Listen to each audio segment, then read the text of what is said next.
I recently visited Ireland and paid a visit to all of the sites associated with the assassination of Michael Collins, from Long's Pub in Beal na Bláth to the exact area he was standing when he was shot by Free State forces. I'm going to run you through all of this and go through August 20th when he arrived in Cork to his assassination on the 22nd. Now on August 20th, Michael Collins embarked on the last of several dangerous tours of areas freshly cleared of anti-treaty IRA. Although it seemed like the Civil War was coming to an end, the rolling hills of southwestern Ireland were still a hotbed. In the weeks leading up to his murder, he told his friends he knew the Civil War could take his life at any time, but although he was headed to the worst area, he was confident he wouldn't be shot in his own county. On the morning of the 22nd, he set out in a convoy from the Imperial Hotel in Cork at around 06:15. This convoy included a motorcycle and a Crossley tender commanded by a captain, a sergeant, and a commandant, with 8 Free State riflemen protecting them. Following this was a yellow Leyland Thomas Straight 8 touring car with Collins and Emmett Dalton driven by an Army private. Why they were only given a private to drive them and a smattering of protection from a few riflemen is anyone's guess. An armored car was also included, the Rolls-Royce Whippet ARR-2. This was the convoy given to the Army's first commander-in-chief in the most dangerous part of the country. At 0800, the convoy already passed through Macroom and moved south along rural dirt roads through small crossroads town of Beal na Bláth. The tender protected the rear while the armored car took the lead. Michael Collins was in the middle. They came to a stop at Long's Pub where the lead driver asked directions to Crookstown and then to Brandon, further south. This was especially dangerous because Beal na Bláth literally means hollow between the hills, the perfect spot for an ambush. The man in front of the pub gave them directions, but both he and someone else in the bar recognized Michael Collins and placed local anti-treaty rebels on high alert. This man was Danny the Dane, Dennis Long, the pub's owner. The fact that the convoy passed by this pub was further significant because Danny the Dane allowed anti-treaty IRA to use the warehouse in the rear of the building in planning their operations, and only later that day, officers were set to show up and train anti-treaty IRA how to fight Free State forces using guerrilla tactics. They agreed to go forward with the ambush as they had already decided to ambush any Free State officials they could find, regardless of their backgrounds. To dispel some conspiracies, I should mention that Florence O'Donoghue met with IRA veterans in 1964, all of whom said they had no idea Collins was in the area until he was sighted by Long at the pub in Beal na Bláth. The ambush was planned in this storehouse behind Long's Pub, and unlike the movie, a whole day passed between the initial sighting and the assassination. In the meantime, Collins briefly spoke to Major General Sean Hales at Lee's Hotel before he had lunch at Callanan's Pub in Clonakilty. After some more driving, the convoy stopped in Roscobury, where they shared drinks at the Four Alls pub, owned by his cousin Jeremiah. There they took off again and made it a point to pass by the burned Collins childhood home. Michael Collins spoke to Emmett Dalton and told him this is where he grew up. In 1921, Captain A.E. Percival of the Essex Regiment burned down the Collins family's new home. This is where Michael Collins was born, and for a long time, it was plastered over a layer of cement. It was one of the earliest cement homes built in the area, and this is his actual birth house. Michael Collins and all of his siblings were born in this building here, which after the family moved into the house right across their front yard was very drastically renovated into outbuildings for the farm animals. Dalton, by the way, was sitting next to him in the touring car, and he was the Free State Forces commander in County Cork. The convoy had a full day before returning north along the same path, stopping again at Lee's Hotel for tea. There, Collins spoke to the brother of Tom Hales, ironically, a member of the ambush party waiting for him only miles away. Since Collins had been gone, the rebels had commandeered a cart and removed a wheel to use it as a roadblock. They then put a landmine down about 20 feet south of the barricade, which was intended to bring any convoy to a sudden stop.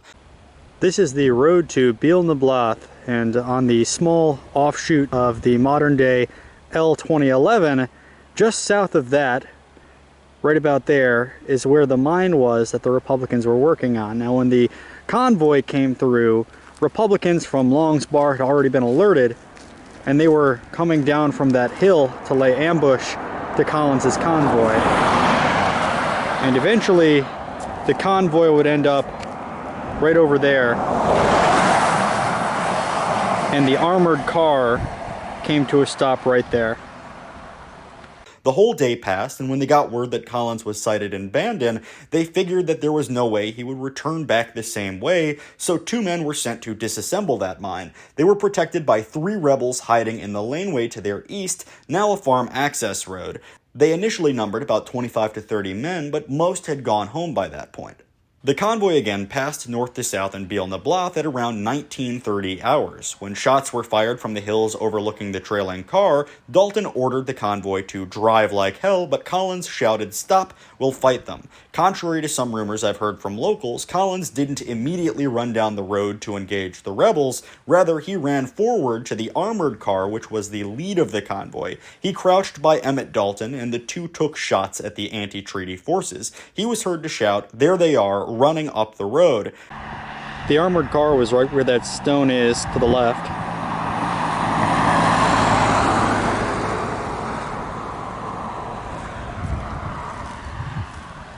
And the touring car was probably right about there.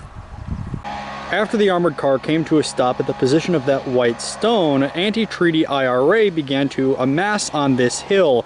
To the left, there were Republicans from Long's Bar, and to the right, there were Republicans from the road. At the same time, the machine gun on the armored car jammed several times. Anti-treaty forces saw them struggling with the gun and used that moment to change their positions.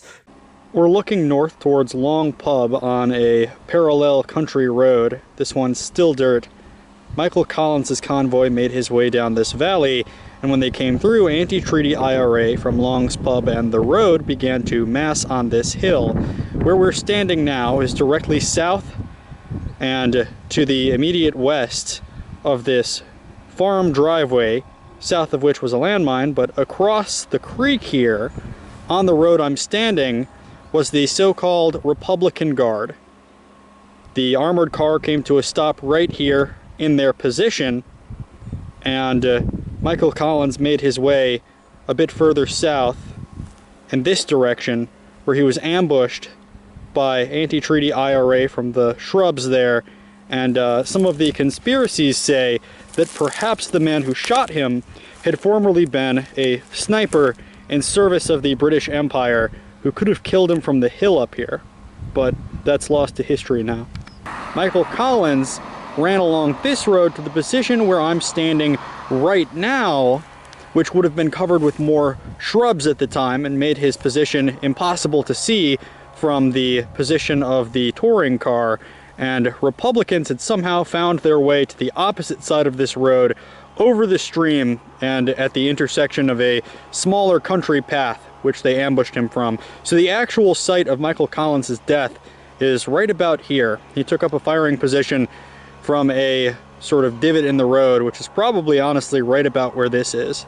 Collins then ran down the road to lie prone and engage the rebels. I've read it was only 15 meters, but maps seem to reflect a good 100-meter dash, enough to be concealed around a bend in the road. This bend has since been widened by erosion, but from the position I'm standing now, where he would have been killed, members of the convoy couldn't have sight of him.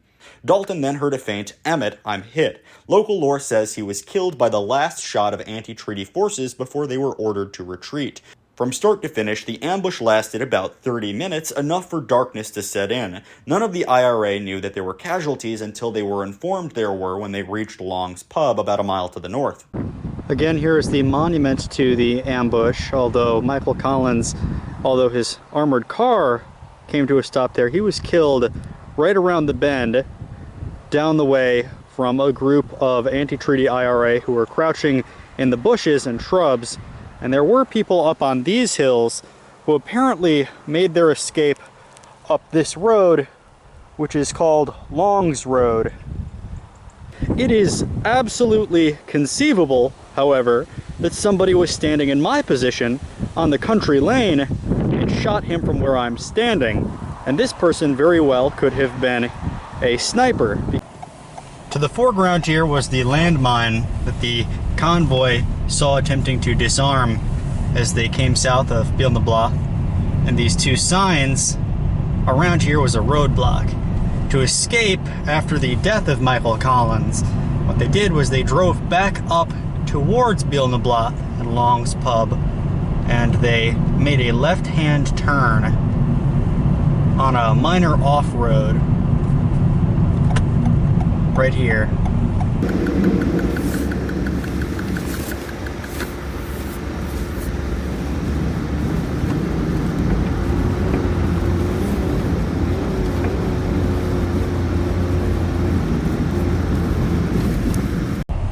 And for their escape, they turned right up Walsh's Lane, which is right there.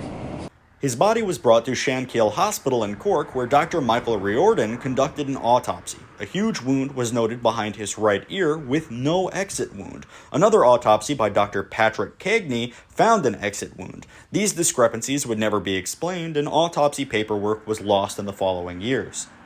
And another noteworthy fact is that Eamon de Valera was in the area at the time. From April 1st, 1919, he was the president of Díl Éireann, which the British declared illegal in September of that year. At that time, Michael Collins was Minister of Finance, and de Valera left the government to him while he was in exile in America. The two would become rivals in the Civil War. Cathal Brugha and de Valera pressured Collins to go to America to build diplomatic ties, but the move was politically motivated. De Valera and many other Republicans tried to get the IRA to stop ambushes, and many like himself viewed Collins as a bit of a loose cannon because he insisted on fighting guerrilla-style warfare. Even though Collins signed the Anglo-Irish Treaty, he did so because he considered it the will of the Irish people and remarked that he was signing his own death warrant. By late 1922, de Valera shifted his support to the anti-treaty IRA and on paper was their leader. However, he was never involved in any fighting and had no influence over the Chief of Staff Liam Lynch. His career in the anti-treaty IRA was floundering, and he wanted to meet with Collins to help bring the war to an end, ordering anyone who would listen to him to lay down their arms. Nothing ever became of this meeting because it was never planned. De Valera was in fact present at Long's pub before the ambush and tried to stop it. Liam Lynch of the IRA's Southwestern Forces said his troops would never stand down, and the ambush was still in effect. However, it was not planned by de Valera, as many conspiracies claim. It's commonly believed that the kill shot came from Dennis "Sonny" O'Neill, a man commonly called a British Army sniper, but there's much more to that story than meets the eye. O'Neill has only been named as the shooter since the 1990s, all based on eyewitness testimony of Jim Carney. Many before this thought that Collins could have been killed by a ricochet bullet. Like many Irish Republicans, Sonny had worked for the British Army and the RIC, the latter of which he joined in 1910. However, when he joined the police, he was only a cavalryman, and after 5 years joined the South Irish Horse Regiment. In 1917, they were sent to fight in France, and he was taken prisoner of war. A month before the end of the Great War, he was discharged because of a horrible wound to his right arm. He tried again to join the Black and Tans, but was rejected because of this wound, and instead joined the IRA in West Cork in December of 1918. Different modern articles describe O'Neill as a marksman for the British Army in the Great War, an expert marksman, or even as a sniper. The first time he was described as a man who could handle weapons was from the IRA, not from his years in the Army or RIC service. He was listed as a, quote, musketry and drill instructor of the West Cork IRA. Paddy Cullivan noted that muskets were out of date by over a century at that point and did some digging. Musketry instructor at that time was simply a placeholder for someone doing administrative work. O'Neill's autobiography is often said to be full of contradictions, but that's only natural. He wanted to play up his role in the IRA and gloss over the fact that he tried to join the Black and Tans right before he joined them. However, one fact is left that's caused many to see a conspiratorial angle to this ambush. O'Neill provided the IRA with info on the Ego Gang, a gang of Black and Tan operatives reporting back to the British Combined Intelligence Services. Their MO was to wear civilian clothes and patrol Dublin looking for wanted men. They were led by Constable Eugene Ego. Although the gang was said to have never been penetrated by the IRA, O'Neill helped identify many of them. O'Neill was probably okay with a gun, but calling him a sniper is a bit of a stretch. He did shoot his way out of an ambush a month after Collins was killed, so it wasn't like his arm made him helpless in a fight. He was caught between alliances in the War of Independence and chose the winning side a little bit too late. Some conspiracies hold that the killing of Collins was done either on behalf of the Ego Gang or on behalf of de Valera, but the fact that Sonny turned over information on his former colleagues is telling that his support for republicanism was in earnest. He almost certainly killed Michael Collins, and probably knew that. That was a fact he tried to hide for the rest of his life.